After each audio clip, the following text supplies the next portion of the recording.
రాత్రి 3 గంటలు నగరం నిద్రలో ఉంది. కానీ ఒక ఇంటి టెర్రస్పై ఎవరు నిశ్శబ్దంగా అడుగులేస్తున్నారు. దొంగతనమే లక్ష్యమైతే బంగారం, డబ్బు, ఖరీదైన వస్తువులు ఎత్తుకెళ్ళాలి. కానీ ఇక్కడ మాయమవుతున్నవి మాత్రం బట్టలు. అది మహిళల బట్టలు మాత్రమే. ఒకరోజు కాదు, 2 రోజులు కాదు, నెలల తరబడి అదే జరుగుతోంది. అక్కడ ఆశ్చర్యకర విషయం ఏంటంటే పోయిన బట్టల స్థానంలో మరుసటి రోజు వేరే బట్టలు కనిపిస్తున్నాయి. ఇది సాధారణ దొంగతనమా లేక మానసిక వక్రీకరణకు నిదర్శనమా? చివరకు ఇద్దరు యువతులు వేసిన చిన్న ప్లాన్ అర్ధరాత్రి తిరిగే ఆ నీడను కెమెరాలో బంధించాయి. బెంగళూరును షాకు గురి చేసిన ఈ విచిత్ర కేసు వెనుక అసలు కదేంటి? Let's watch.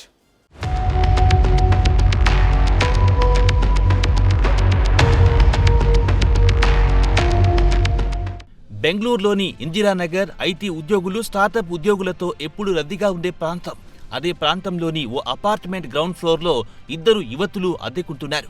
ప్రతిరోజులాగే ఉతికిన బట్టలను టెర్రస్పై ఆరబెట్టేవారు. అయితే మే నెల నుంచి ఒక విచిత్రం మొదలయ్యింది. ఉదయం వెళ్లి చూసేసరికి కొన్ని బట్టలు కనిపించవు. ముఖ్యంగా మహిళల లోదుస్తులే మాయమవుతూ ఉండేవి. మొదట గాలికి ఎగిరిపోయి ఉంటాయనుకున్నారు. తర్వాత పక్షులు, జంతువుల పని అనుకున్నారు. కానీ ప్రతిసారి అదే జరుగుతూ ఉండడంతో అనుమానాలు మొదలయ్యాయి. రోజులు గడుస్తున్న కొద్దీ మరో వింత కూడా కనిపించింది.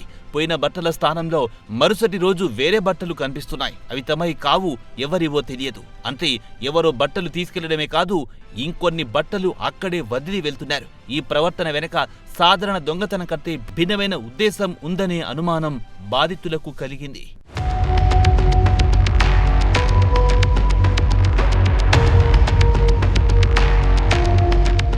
మొదట్లో పోలీసులకు చెప్పినా సరైన ఆధారం లేకపోతే దర్యాప్తు కూడా కష్టమే. ఎందుకంటే అక్కడ బలవంతపు ప్రవేశం లేదు, తాళాలు పగలలేదు, విలువైన వస్తువులు పోవడం లేదు, కేవలం బట్టలే కనిపించడం లేదు. ఇలాంటి ఘటనల్లో నీతిని గుర్తించడం అంత సులభం కాదు. దీంతో బాధితులే ఒక నిర్ణయం తీసుకున్నారు. నిజం తెలుసుకోవాలంటే కళ్లతో చూడాల్సిందేనని భావించారు. అందుకోసం ఆన్లైన్లో ఓ చిన్న హిడెన్ కెమెరాను కొనుగోలు చేశారు.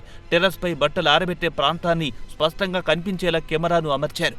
తెల్లవారుజామున సుమారు 3 గంటల సమయంలో ఓ వ్యక్తి నిశ్శబ్దంగా ఇంటి ప్రాంగణంలో ప్రవేశించాడు. అతడు నేరుగా బట్టలు ఆరబెట్టే చోటుకి వెళ్ళాడు. ఇది మొదటిసారి వచ్చిన వ్యక్తిలా కనిపించలేదు. ముందే ఆ ప్రదేశం గురించి బాగా తెలిసినట్టుగా ధైర్యంగా కదిలాడు.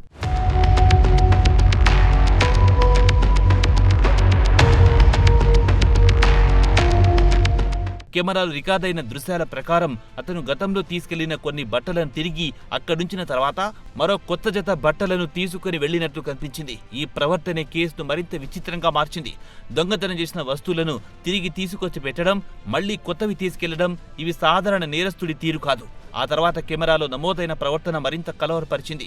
నిందితుడు దొంగిలించిన మహిళా దుస్తులను ధరించి అసభ్యకరమైన లైంగిక ప్రవర్తనకు పాల్పడినట్లు వీడియోలో నమోదయ్యింది. ఈ దృశ్యాలను చూసిన బాధితులు తీవ్ర షాక్కి గురయ్యారు. ఇది కేవలం బట్టల దొంగతనం మాత్రమే కాదని, మహిళల వ్యక్తిగత గోప్యత, భద్రతను తీవ్రంగా ఉల్లంఘించిన ఘటనగా వారు భావించారు.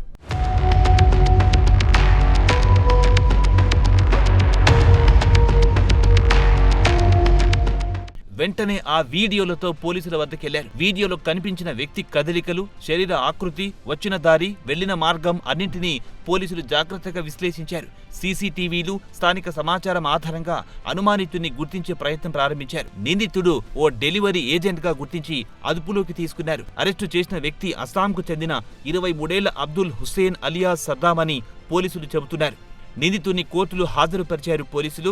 నేర శాస్త్ర నిపుణుల అభిప్రాయం ప్రకారం ఇలాంటి కేసుల్లో దొంగతనం ప్రధాన ఉద్దేశం కాకపోవచ్చు. కొన్ని సందర్భాల్లో వ్యక్తిగత వస్తువులను లక్ష్యంగా చేసుకోవడం, వాటితో అనుచిత ప్రవర్తన చేయడం వంటి చర్యలు మానసిక వక్రీకరణ లేదా లైంగిక వికృతి ప్రవర్తనతో సంబంధం ఉండే అవకాశం ఉందని వారు చెబుతున్నారు. అయితే ఒక వ్యక్తి మానసిక పరిస్థితి గురించి తుది నిర్ణయం వైద్య పరీక్షలు, దర్యాప్తు ఆధారంగానే చెప్పగలరు.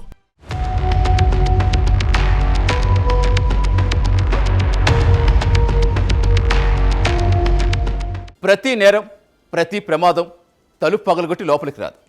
కొన్నిసార్లు మనం గమనించిన చిన్న చిన్న సంకేతాలే పెద్ద ప్రమాదానికి హెచ్చరికగా మారతాయి. పదే పదే ఒకే తరహా ఘటనలు జరుగుతున్నా ఏమీ కాదు అని వదిలేస్తే నేరస్తుడికి అదే ధైర్యంగా మారే అవకాశం ఉంటుంది.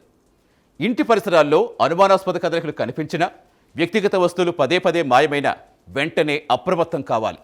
సాధ్యమైనంత వరకు సీసీటీవీలు, హిడెన్ కెమెరాలు, భద్రతా ఏర్పాట్లు ఉపయోగించాలి.